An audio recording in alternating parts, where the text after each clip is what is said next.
Welcome back to the channel. My name is Kamikaze, and today we're diving into one of history's most brutal figures, Vlad the Impaler. Vlad III, also known as Vlad Dracula or Vlad the Impaler, is a figure shrouded in mystery and contradiction. His life and actions have been the subject of countless stories, legends, and historical analyses, each painting a different picture of this enigmatic ruler. To some, he was a national hero, a fierce defender of his people against the encroaching Ottoman Empire. His military campaigns were marked by strategic brilliance and an unyielding resolve to protect his homeland from foreign domination. To others, he was a bloodthirsty tyrant, a monster who reveled in cruelty and whose name became synonymous with unimaginable brutality. His preferred method of punishment, impalement, was both a tool of terror and a symbol of his ruthless authority. Born in 1431, Vlad's life was a whirlwind of violence, intrigue, and power struggles. From a young age, he was thrust into the brutal world of medieval politics, where alliances were fragile and betrayal was commonplace. He was both a product of his time and an anomaly, a ruler who utilized fear as a weapon. His reign was characterized by a relentless pursuit of power and a determination to maintain control over his territory, no matter the cost. His story, a blend of historical fact and chilling legend, continues to fascinate and horrify centuries later. The line between reality and myth is often blurred, making it difficult to discern the true nature of Vlad the Impaler. Did he deserve the title of Tepes the Impaler? This question has been debated by historians and scholars for generations. His methods were undeniably brutal, but were they justified by the context of his time? Or was he a pragmatic ruler forced to make impossible choices in a brutal age? The medieval period was a time of constant warfare and political instability, where rulers often had to resort to extreme measures to maintain their power and protect their people. This essay explores the life and legacy of Vlad the Impaler, attempting to unravel the truth from the myth. By examining historical records, contemporary accounts, and modern interpretations, we aim to provide a comprehensive understanding of this complex figure. We will delve into his tumultuous reign, examining his brutal methods, his military prowess, and the indelible mark he left on history and popular culture. His military strategies, often overshadowed by his reputation for cruelty, were instrumental in defending Wallachia from external threats. Prepare yourself for a journey into the heart of medieval Wallachia, a land where the line between hero and monster was often blurred. Through this exploration, we hope to shed light on the true nature of Vlad the Impaler and the enduring legacy he left behind. Vlad III was born into a world on the brink of change. The medieval era was a time of great upheaval and transformation, with shifting political alliances and emerging threats that would shape the course of history. The year was 1431, and his birthplace was the town of Sighisoara, nestled in the heart of Transylvania. This picturesque town, with its cobblestone streets and fortified walls, was a microcosm of the larger world, teeming with diverse cultures and traditions. Although geographically part of Hungary, Transylvania was a region with a mixed population, including Romanians, Hungarians, and Saxons. The marketplace was a bustling hub where these different ethnic groups interacted, traded goods, and shared stories, creating a rich tapestry of cultural exchange. Vlad's father, Vlad II, was a nobleman of Wallachia, a region south of the Carpathian Mountains. As a member of the local aristocracy, he wielded significant influence and power, navigating the complex political landscape of the time. Vlad II was a member of the Order of the Dragon, a chivalric order dedicated to defending Christianity against the Ottoman Turks. This order, founded by the Holy Roman Emperor Sigismund, was composed of noblemen who pledged their lives to protect Christendom from the encroaching Ottoman threat. This prestigious affiliation earned him the name Dracul, meaning dragon in Romanian. The dragon emblem, a symbol of strength and vigilance, was proudly displayed on his armor and banners, signifying his commitment to the cause. Vlad III, as Dracul's son, became known as Dracula, meaning son of the dragons. From a young age, he was groomed to follow in his father's footsteps, learning the arts of war and diplomacy, and understanding the heavy responsibilities that came with his lineage. Vlad's early life was anything but idyllic.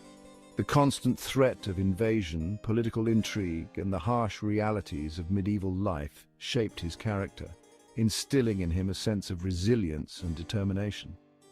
The Ottoman Empire, a powerful force in the East, was expanding its reach into Europe.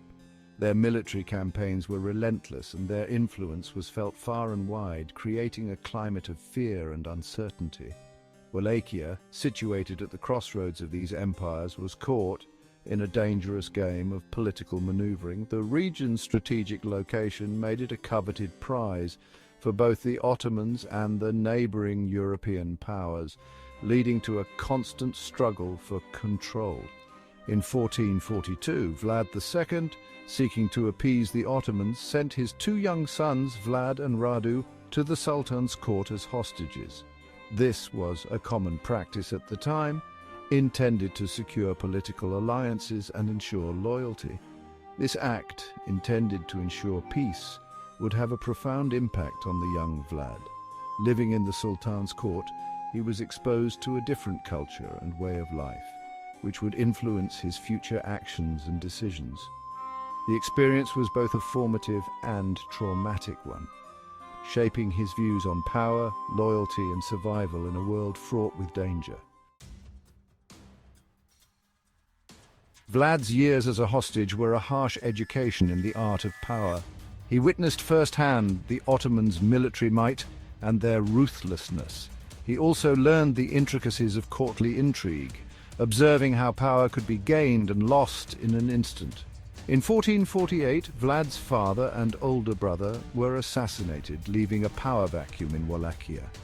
The Ottomans, seeing an opportunity, placed a puppet ruler on the Wallachian throne. Vlad, now a young man hardened by his experiences, was determined to reclaim his birthright. He escaped captivity and, with Hungarian support, launched his first, albeit short-lived, reign as voivode, ruler of Wallachia, in 1448. This marked the beginning of a tumultuous period in Vlad's life, characterized by constant struggle for control of Wallachia. Throughout his campaigns, Vlad gained a reputation for both his military acumen and his ruthlessness. He understood the power of fear and used it to devastating effect. One method in particular would become his gruesome trademark, impalement. Vlad's use of impalement was not merely an act of barbarity, although it was certainly brutal. It was a method that struck fear into the hearts of his enemies and subjects alike, ensuring that his rule was unchallenged and his authority absolute. It was a calculated tactic designed to instill terror in his enemies and maintain order within his realm. The sight of impaled bodies served as a grim warning to any who might consider rebellion or defiance. Impalement, a slow and agonizing death, served as a deterrent to any who dared oppose him. The process was excruciating, often taking hours or even days for the victim to die, ensuring that the horror of the punishment was etched into the minds of all who witnessed it. It was a public spectacle, a gruesome reminder of Vlad's absolute power. Crowds would gather to witness these executions, the fear and awe they felt reinforcing Vlad's control over his people. During his reign, Vlad faced threats from both within and outside Wallachia. His kingdom was surrounded by powerful enemies, including the Ottoman Empire, which sought to expand its territory into Wallachia. Boyars, the Wallachian nobility, constantly challenged his authority. These powerful landowners had their own interests and often plotted against Vlad to increase their own power and influence. Vlad, suspicious of their loyalty, kept them in check through a combination of intimidation and strategic alliances. He knew that to maintain his rule he needed to be both feared and respected. He demanded absolute obedience and punished any perceived betrayal swiftly and mercilessly. His justice was harsh, but it was also effective in maintaining order and deterring dissent. Stories of Vlad's cruelty are legendary, some undoubtedly exaggerated to demonize him. Yet, these tales also served to enhance his fearsome reputation, making him a figure of dread even beyond his own borders. One account tells of Vlad inviting all the poor and sick to a grand feast. This act seemed generous on the surface, a rare moment of charity from a ruler known for his brutality. After they had eaten, he ordered the building locked and set ablaze, claiming they were a drain on society. This shocking act was meant to rid his realm of those he deemed unworthy, further cementing his reputation for ruthlessness. Whether true or embellished, such tales cemented Vlad's image as a ruthless, even monstrous ruler. His legacy is a complex one, marked by both his brutal methods and his unwavering determination to maintain control over his realm. Despite his fearsome reputation, some view Vlad as a national hero who defended his land against foreign invaders. His methods, though extreme, were seen by some as necessary to protect Wallachia from external threats and internal strife. Vlad's alliances and strategic marriages also played a crucial role in his rule. By aligning himself with powerful allies, he was able to strengthen his position and secure his kingdom's borders. His diplomatic efforts, combined with his fearsome reputation, made him a formidable ruler. He was a master of both war and politics, using every tool at his disposal to maintain his power. Vlad's death marked the end of an era, but his legacy lived on. His reign is remembered for its brutality, but also for its effectiveness in maintaining order and defending Wallachia from its enemies. Today, Vlad the Impaler is a complex figure in history, both feared and revered. His story continues to captivate and horrify, a testament to the enduring power of his legend. Thanks for watching. If you enjoyed this dive into the dark and mysterious, don't forget to like, subscribe, and hit the bell icon for more. Until next time, stay curious. Kamikaze out.